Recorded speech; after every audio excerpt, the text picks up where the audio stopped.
When I start dating somebody, sometimes I'll turn to my friends and I'll say, what do you think of this guy? And they'll usually tell me, well, we think he's great.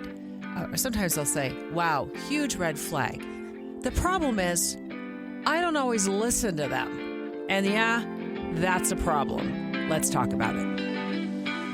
There's a new study out from Michigan State University that I think is very telling about how much our friends' opinions can impact our relationships. So let's get into some of what this says. But first off, how much do you rely on your friends for input? How much does it affect you? So I will absolutely pop quiz my friends when I meet a new guy. I'll send them photos, I'll screenshot like the dating profile, and I'll send it either to the group chat or to my friends individually and say, what do you think? And I would say about 40% of the time, I agree with what they tell me. If they tell me there's a huge red flag, like unless they can bring proof, you know, like maybe there's a criminal record they can show me, or maybe one of their other friends dated this person, I don't always lean into what my friends say. And I think that's a huge mistake on my part. And it turns out this study would suggest I'm making a huge calculated mistake by not listening to my friends, because my friends probably know me a lot better than I know myself when it comes to dating, because I go into dating situations with rose-colored glasses on. And I will say this, on the flip side, I have also had good friends ignore my dating advice as though I'm a perfect stranger, and whatever I'm saying, I'm forming words and I'm speaking, but words aren't actually coming out of my mouth. It's like they're not going to listen no matter what I say. Mm-hmm. And I agree with that. I feel like I definitely listen to my friends, and most of the time they are probably right. But I think that I always just have to figure it out for myself. So that's why I probably take like the 50-50 approach, where I take that input and I acknowledge it. But you don't really know for sure until you see it through. And so I also think that if you have too many opinions coming at you, it can kind of cloud your own judgment. So sometimes you just need to think for yourself. But I do truly value my friends' input. And I think most of the time it would probably put me in less heartbreaking situations if I listened. Yeah, I think if I could take a step back and look at myself when I'm in these moments, I would say I want it too badly. Yeah. I want this to work out too badly, to the point where I'm not seeing things with the clarity that my friends are seeing things. Mm-hmm. And that's a problem. Yeah, it can definitely be a problem. Because I have had friends tell me, that guy you're with, it seems like when you're around him, you get small. I'm like, what do you mean by that? I feel great when I'm around him. No, they're noticing things that I can't see. Yeah, because you're so just like blinded by everything. Because I'm so in love. Yeah. I want so badly for this to work out. I want it too badly to the point I'm blinded. And we're holding on to potential most likely when they're seeing things for what it is. So let's talk about what these key findings are from this new study from Michigan State University. Caitlyn actually flagged this for us to talk about on a website that we like to look at from time to time called Study Finds. And so what stood out to you when it came to the findings of this study? And by the way, they studied a total of 772 people. And, in terms of romantic commitment and how accurately our friends can judge our readiness to be involved in that next romantic relationship. So what stood out to you, Caitlyn? Well, I think it's just mainly that friends can tell if you're ready for commitment slightly more than if you can. It's a slight difference that they listed, but I think that that's very true, because you can think you're ready for something, but they maybe know you a little bit better, and you're just not seeing, the red flags in yourself, or just they use attachment styles is how they perceive this. But you may think you're ready for something, but friends may be thinking that you're not. That's kind of what they're getting at. Well, I look at it from this point of view. Like when I see a friend jumping from relationship to relationship to relationship, I'm like, you're not ready. No. Mm-mm. But if I'm the one jumping from relationship to relationship and they tell me I'm not ready, I'm thinking, what do you know? Yeah. And I feel like I can see this from the friend perspective, because there's plenty of people that I've witnessed that I'm like, they're trying, but it's not working because they have to get these things in order. But I actually feel like, just from my perspective, and I don't know, I'm speaking for my friends, maybe they haven't told me out loud, but that I think that most people have told me that I do have it together and that I am ready for this. And that is like I thought so too until I started to actually implement that. And I'm like, okay, I'm actually not totally there yet. I'm getting there. But just was a moment of self-discovery when I feel like it was a different conversation on the other side. So I think it could go both ways. But I don't know, commitment is something that you have to kind of find in yourself, and you don't really know until you put it into action and try it. Mm-hmm. When I've had friends ignore my advice about jumping from relationship to relationship, I have had to remind myself it is ultimately their life, and I need to stop trying to stand in the way of it. And that's really hard because, I think I just have a clearer vision of what I'm seeing. But I've had to remove myself from that. And I've had to stop telling them, this guy is just not right for you. This woman is just not she's not the right fit for you, whatever the scenario is.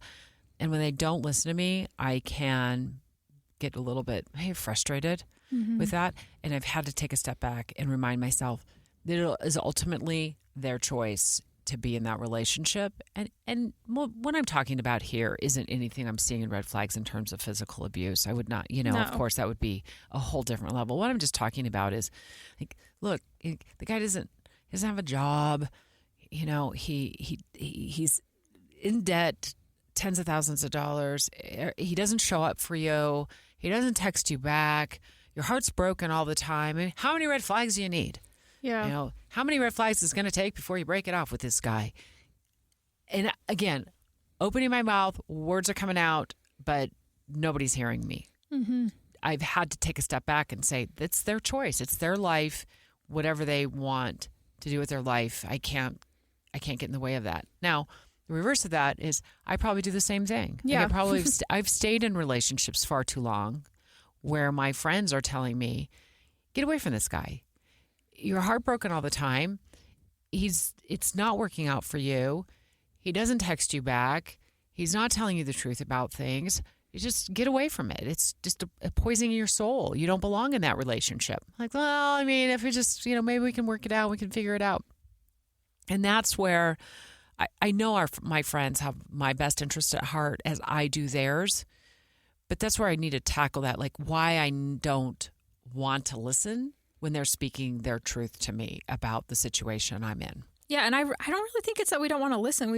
I guess we don't want to hear it and we don't want to accept it is really, because I had a situation like this was years ago, like maybe 10 plus years ago, when it was somebody who was older. They weren't really even my friend, but we were just talking about random situations that we were in.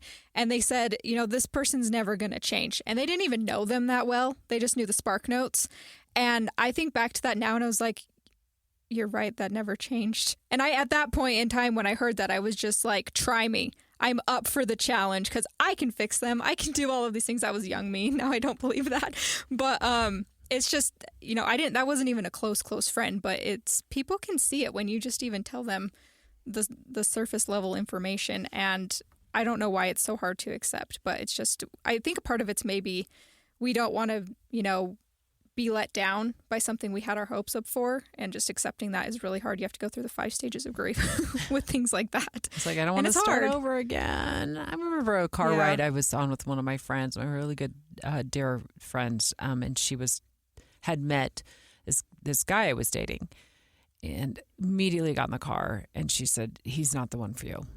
Like, just get it out of your brain. You got to break up with him. He's not the one for you. And I was like, well, how can you sense that? And she went over this list of things that she detected just in the very first meeting. I was like, she had some sort of a gut reaction to how I was interacting with him in the moment. He was interacting with me that she just did not feel good about. And as I'm looking at this MSU study, the findings, they say friends' judgments appear to be based on observable patterns in behavior and relationship tendencies. Now, those are a lot of like relationship tendencies, but observable patterns in behavior. A friend is coming into the situation cold turkey, has never met this individual before, right? First impressions are so important. Think about your first impression when you sit down to a first date and the person you're on that date with walks in the room. And it's the first few minutes is when I make the call on whether there's going to be a second date or there's not going to be a second date, and how long I want to sit around and have coffee. First impressions are key. I weight my first impressions so heavily. I will know by the minute I get to my car, I'm not going to have a second date with this man. Or I will. This is great. I don't want a second date. I really like some of the things, or, whatever.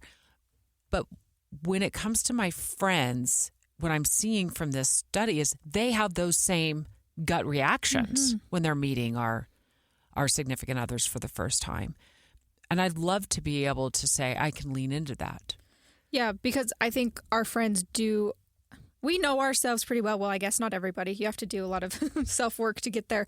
But they know you very well. And I've experienced that with someone that one of my really close friends started dating at first. And I met him and we hung out. And I thought he was a very nice guy and a very good person overall, but I knew that it was not it wasn't her person. But that's okay you can kind of let them figure it out. That's what dating is for, right? It's figuring out if you are compatible along the lines and in the future and all that. But I kind of just had a gut instinct. That's not her vibe exactly. Like he's a good person. There's nothing really red flags about it at first. But you just kind of know in your gut if you're a friend. Or maybe, I don't know, I sometimes question myself with thinking that too quickly because I don't want to just be like destroying something that could be good because I just have this gut feeling. But I trust that a lot in things like this. So this goes through the role of friends in relationships. I want to bounce these off. I'll bounce these off you. You can bounce them off me. What the study found is friends act as a relationship gatekeeper. Which that's what I was kind of referring to, which it can be a good thing, but I feel like we don't want to accept it all the time because sometimes, maybe this is my unhealed brain speaking, that I feel like people getting too involved in my situations has kind of made it explode a little bit and destroyed it, but it's not necessarily, they weren't wrong at the end of the day. But I also wonder what it could have been if there was nobody else involved. Yeah, I think it can feel like there's too many chefs in the kitchen. Yeah, and that right? I've experienced you're gonna spoil that. the soup, right? You don't put your ingredients in my soup. And so I agree with that. So this is really interesting. When we were talking, I was thinking, when I get into a relationship with somebody, I want my friends to weigh in on what they think, right? I mean, the minute they do, I'm like, oh, I don't know. I mean, I'm seeing something different. But once I'm in that relationship, for good, bad, or indifferent, I shut down to my friends what's going on. And I think it's because I don't want to hear that it's not going well for me. Yeah. And, when you hear that over and over again, or you hear yourself say that out loud and you hear somebody else weighing in like, oh, you need to break it off with that guy. It's like, that's the truth. Now, I've also had friends talk me back off of the breakup ledge because I've felt like, oh, he's not texting me back. Something's up. He maybe seeing somebody out. Like, I've also leaned on friends in those moments when my anxiety and when you're about to go off the edge. Yeah, and blow it up for no reason. Yeah, I've done that too. Zero reason. There's nothing. There's no proof. There's no nothing other than what I'm making up in my own brain. And I have friends on speed dial that I will call and say, I think I need a little help here because I haven't heard from him in 2 hours. We're supposed to go out tonight. He hasn't texted back. Also, we didn't talk for the last 3 days. Do you think he's broken up with me and not told me? Just rip the Band-Aid off. Tell me the truth. And they've said, no, Deb, let's remember. I mean, he was hiking in the backcountry or whatever. And it's like, oh, yeah, thanks for bringing me back down to earth. But I've also had friends on the flip side of that say, yeah, he does this to you all the time, Deb. What do you expect? If it's a pattern, they're going to see that pattern. We were having this conversation 2 weeks ago, Deb. Yeah. Oh, yeah, you're right. Again, the rose-colored glasses need to come off. Sometimes it's the friend who needs to rip it off. So the other thing that this study found is they can offer valuable insights into relationship readiness. Let's go a little deeper into that. How do you know when and if you're ready for a relationship? Like, what are your green flag moments? Not because some guy walks in front of you, because you have done the work and you're like, okay, now I'm ready to go back out into the wild and I am seeking a relationship? What are your or your green flag moments for you? I think number one for me that I have been trying to work through this for the last year is just letting people into my life and into my brain more than I normally have, because I have this problem where I do have a very close knit group of friends, and everybody in that friend group understands each other. There's just this weird, unbreakable trauma bond that we all have.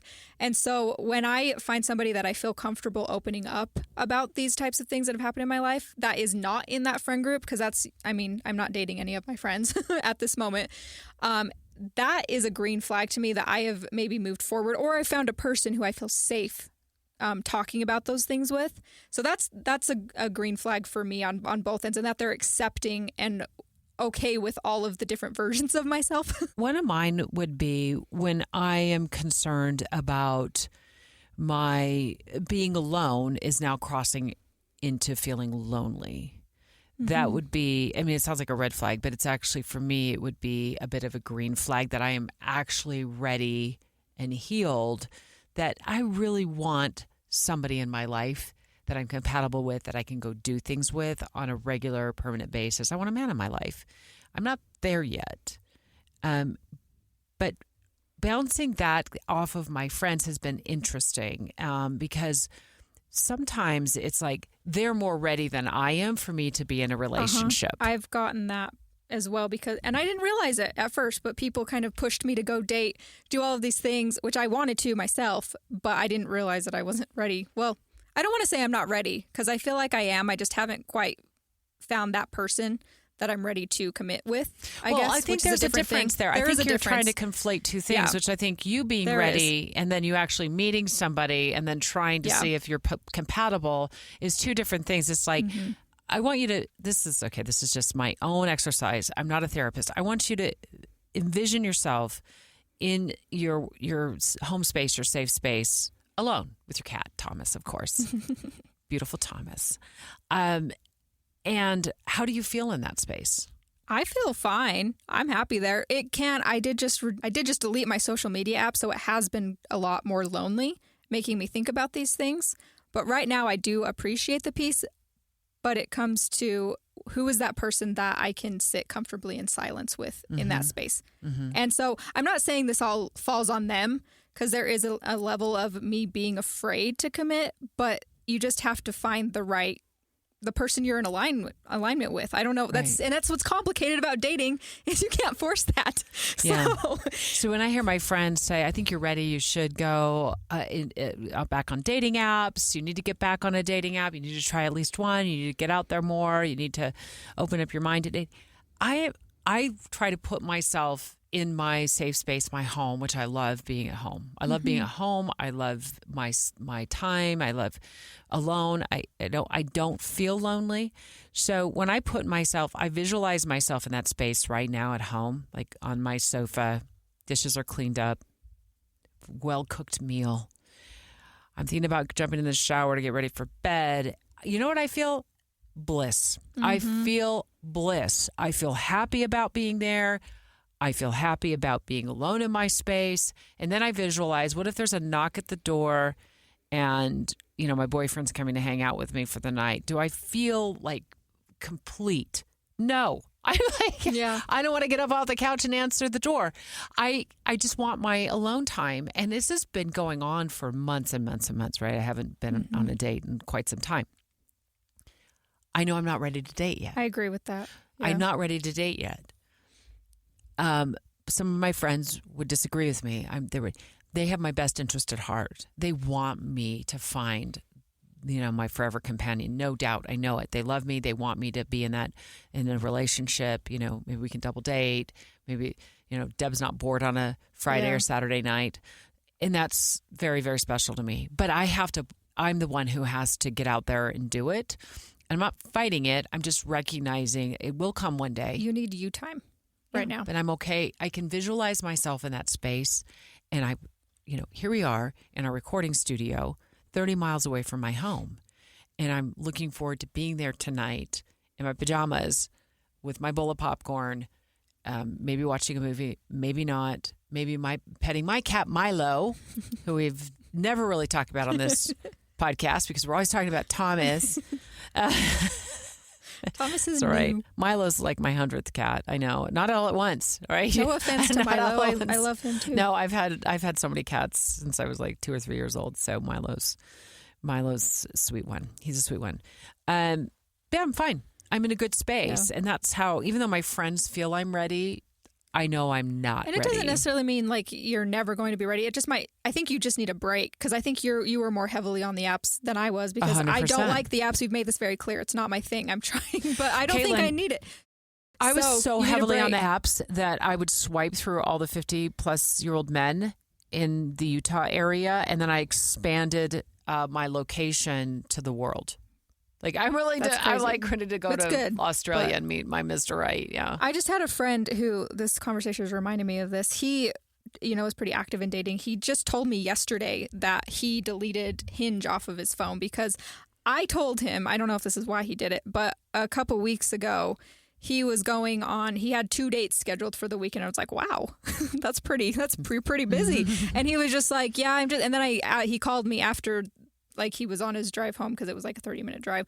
And he just said, it was all right. I'm just tired of the same old, like, what do you do for work and stuff like that. And like the same repetitive. I was like, you need a break from dating, because that, it can get repetitive and you can mix that up. But if you're just tired of going on dates because it's the same process, it might be the same process for you, but it may not be for them, because they may be going on their first date in months.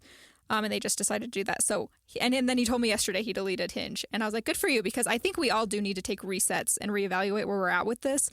I feel like I'm kind of in a limbo where I'm like 1 foot in, but I'm not quite there yet, which is problematic. But I've had friends in the past tell me that someone I've been trying to connect with, they could tell just by watching that I wasn't romantically interested. And I didn't even know that yet. And then I've kind of looked back and thought, like, I think that they were right, because I wasn't moving it forward. You could just tell. Yeah. You could, after they told me, I could tell. They told you, and then you were able to look in the mirror and say they were right. So that was just a good example of listening to them, taking it in, maybe not agreeing at first, but then after a while I did agree. I want to go back to your friend who deleted Hinge, what this MSU study found. It just when you said that, I was like, oh, that's one of the things. You like leaned into what this study found, not even knowing you were leaning into it. Role of friends in relationships can facilitate or constrain dating opportunities. When you say constrain, that's not quite the right word, but you were actually giving advice in such a way. It's like, you need a break. I'm looking at you through the lens of love and respect, and you're in a space right now where you're getting tired of learning about, your next date's favorite color, what school they went to, where they graduated from, how many kids they have, and blah, blah. When you get to that point, when I've been there before. So when I sit down to a first date and my kids say I do this. Like, they ask me sometimes when I'm zoning out, because I get up so early in the morning. I blame that, my early work schedule. I'm zoning out. There's nothing going on behind the eyeballs. You know what I mean? Like, there's literally, they'll say to me, Mom, where did you go? Mom, where are you at? What planet are you on right now, Mom? Come back down to Earth, Mom. And I'm talking to them. When I start doing that on a first date, like, I'm looking right at you and you're talking to me, but I'm not registering anything. And then all of a sudden I feel like I pop myself out of it. I know that I am in burnout mode for dating. Yeah, and you're an autopilot. I'm not. I'm in burnout mode. I'm sorry that I've spent time here with you and I've wasted somebody's time, but I'm in burnout mode. So I think your advice to your friend was wise. It's like, you're in burnout mode. Think about deleting the app and think about regrouping, resetting, seeing kind of where you're at, and then getting back in. So it really doesn't do anybody any good to just be on the cycle and the churn of dating apps if your heart's not there and if you're feeling a sense of burnout. It just, when it becomes a chore, it's time to bail. Yeah, when it becomes a task, you kind of have to evaluate that. It's not fun at that point, and you need to have fun when you're dating and getting to know people. It shouldn't be a chore. So how can I be your best gatekeeper in the future, even though I feel like you already have been? No, but you don't even know the people I talk to, so you just know the stories. Let's just say you start to get into a relationship and I meet them, and I'm going to What Man, what do you want to see in a gatekeeper? If I brought a boy around you, you'd be like, absolutely not. I don't know, maybe not. I don't know for sure. But I just imagine that day happening and you just giving the truth afterwards of how they're not good enough. But I don't know. I mean, that's pretty much just, I think honesty is great, but, also take time to get to know that person before you make a full first opinion is important. I'm speaking to myself as well when I say this, but it's just being honest. I don't think there's in a kind way, because you don't want to, Well, and I'll always reserve the right to change my mind. Yeah. And same with you. Like if I brought somebody around and you met them, I think the natural, we were going to morph toward naturally being like, oh, we're going to err on the side of he's lovely, he's great. But I mean, obviously, there can be some red flags off the bat. Certainly, my friend noticed some when, on that drive home, and she was laying them all out for me back in the day when she thought I was not in the right relationship. But I think as time marches on and friends start to see some red flags, I want to remain open to that, because just because it started out great, as we know, as we've learned, hosting this podcast, people never show their worst traits on the first dates. Yeah, it takes time. It can take time. Yeah. And again, bringing friends back around to meet or reconnect with our new loves, our new lovers, our new significant others, I think it's important. I think if we date in a silo where it's just the two of us, you're never going to have that perspective from a friend. And additionally, I want to add to that, as my adult kids continue to get older and wiser, I want to make sure I'm paying attention to what they're telling me too, because they're coming at a place of love for their mother, and it's not ever been in a place of, oh, we don't want mom. We want mom to be single the rest of her life. They've never, it's like, for them, they're coming from a place of love and respect for me, my time, my heart, my energy, and they always have my best interest at heart. So, and they're adults now. It's not like they're 8 years old or 9 years old and I'm asking them to weigh in on this guy. They're adults. And so knowing me the way they know me, as close as I am to them, that I always want to stay open to their gatekeeping abilities too. Yeah, and I think that it's important to trust your friends, but also trust yourself. And sometimes trusting yourself really just means pushing through until you literally cannot stand it anymore, even though they're telling you everything that you already know, but you just have to give it your all at the end. But you also don't want to jump to conclusions too quickly and blow everything up and make sure and think that nobody else is good enough. Nobody is good enough for the person. Yeah. Because then then you're just going to ruin everything. But I just thought of a great way to break up with somebody. Caitlyn says she doesn't like you. Or I guess that makes sense. You can do the same. I talked to Debbie and she says it's a big no-go. Well, you've got your kids as an excuse, because I think kids' input is very, very important with that, because that's a life change for more than just you. But I just want to let you know we are open to team meetings. Yes, I think that anytime you want to bring a man around, we are open to team meetings. When I need help with the background check, that's what there you go. You. All right. Well, I think this is it's great research. It's great insight. I think our friends can be kind of lost in the shuffle. We can dismiss them because, as I said, I want it too badly. Mm-hmm. Even my very best friend in the world, how could she possibly know me better than I know? How could she be seeing this in the man that's perfect for me? But I think this research really does highlight that friends matter and friends impact our love interests in a big way, and we need to be receptive to that.